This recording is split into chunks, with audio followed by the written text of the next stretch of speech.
मोटापा या ओवरवेट होना एक गंभीर समस्या है।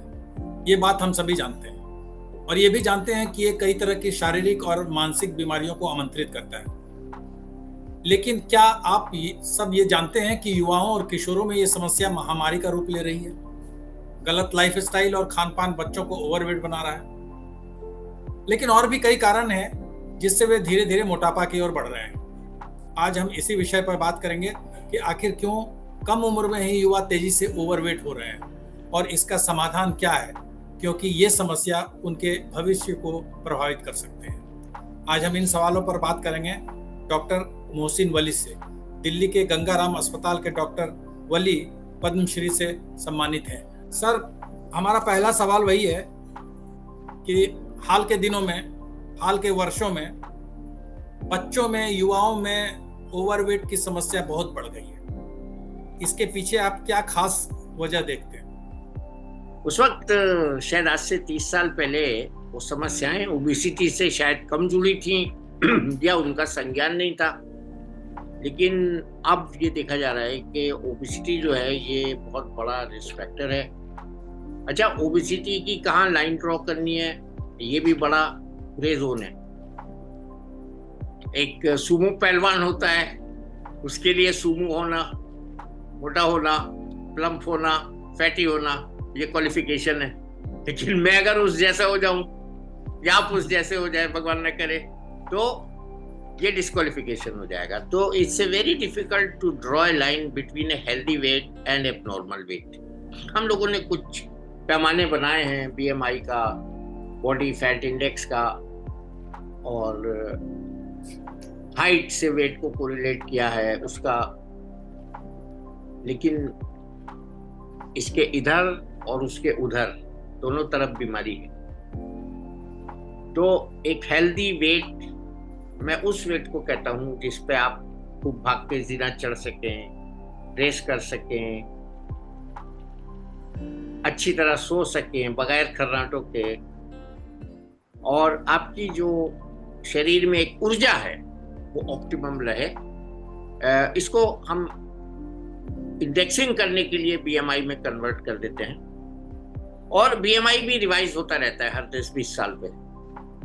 तो अभी जो औसत बीएमआई है वो 25 के करीब है।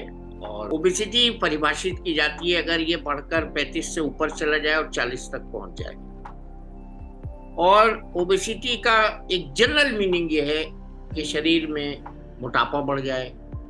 अच्छा, अब इस मोटापे का जो कंपोनेंट है वो अगर मसल है तो हेल्दी है, अगर वो फैट है या वाटर है तो अनहेल्दी है। वाटर मैंने इसलिए कहा कि कुछ कंडीशंस में जब हम मोटे लगते हैं तो वो कंडीशन इतनी सीरियस भी हो सकती है, जैसे कि congestive cardiac failure. Now I am talking something strictly medical. अब मेटाबॉलिक सिंड्रोम में क्या हो जाता है, बॉडी फैट तो बढ़ता ही है, ऑब्स्ट्रक्टिव स्लीप एपनिया, खर्राटे की बीमारी हो जाती है। वो फैट लीवर में जब जाता है तो फैटी लीवर की बीमारी हो जाती है। वो फैट जब कोरोनरी आर्टरीज में जाता है तो कोरोनरी आर्टरी डिजीज हो जाती है। वो फैट जब जनरलाइज्ड होकर आर्टरीज में घुस जाता है तो एथेरोस्क्लेरोसिस शुरू हो जाती है। रीनल आर्टरीज में चला जाता है तो रीनल हाइपरटेंशन हो जाता है। ब्रेन में चला जाता है तो ब्रेन स्ट्रोक हो जाता है। और कहीं भी चला जाता है तो वो विसरल फैट बन जाता है, जिसको हम मोटापा कहते हैं। वो फैट जंक फूड से आ रहा है, वो फैट बर्न नहीं हो रहा है लैक ऑफ एक्सरसाइज की वजह से और शरीर में बैंक की तरह इकट्ठा हो रहा है। वो फैट उस खाने से आ रहा है जिस तेल को हम बार बार पका के समोसे बना रहे हैं। तो ये जो चीजें हैं, ये इस पर ध्यान दिया जाना चाहिए immediate, because it is becoming an epidemic, especially for developing countries. Doctor साहब, आपने पिज्जा और पास्ता की बात की। वेस्टर्न कंट्रीज से अगर हम तुलना करें तो ये पिज्जा, बर्गर और पास्ता, ये सब तो वो लंच और डिनर में करते हैं, ब्रेकफास्ट में करते हैं, लेकिन वो उतने उनके बच्चे ओबीज नहीं होते जितने हमारे होते हैं। इसकी वजह क्या है? वो बच्चे पैदल खूब चलते हैं, उनके यहाँ इसको शान नहीं माना जाता कि आप कार से स्कूल जाइए। बहुत बड़े बड़े एग्जीक्यूटिव साइकिल से ऑफिस जाते हैं। उनके घर से मेट्रो का डिस्टेंस इतना होता है कि उसी में उनका वॉक हो जाता है काफी जाने और आने में। वो इसमें अपनी शान नहीं समझते कि हम सवारी से चल रहे हैं, स्कूटर से चल रहे हैं। या तो जरा सा बच्चा 12वीं क्लास में आया तो उसको स्कूटी चाहिए, ग्रेजुएशन कर लिया तो मोटरसाइकिल चाहिए, पोस्ट ग्रेजुएशन कर लिया तो मारुति 800 चाहिए, और ज्यादा पढ़ लिया तो फिर ऑडी चाहिए। अरे भैया, एक्सरसाइज के तो खेत भी खत्म हो गए स्कूलों में से, जो फील्ड्स होते थे एक्सरसाइज के।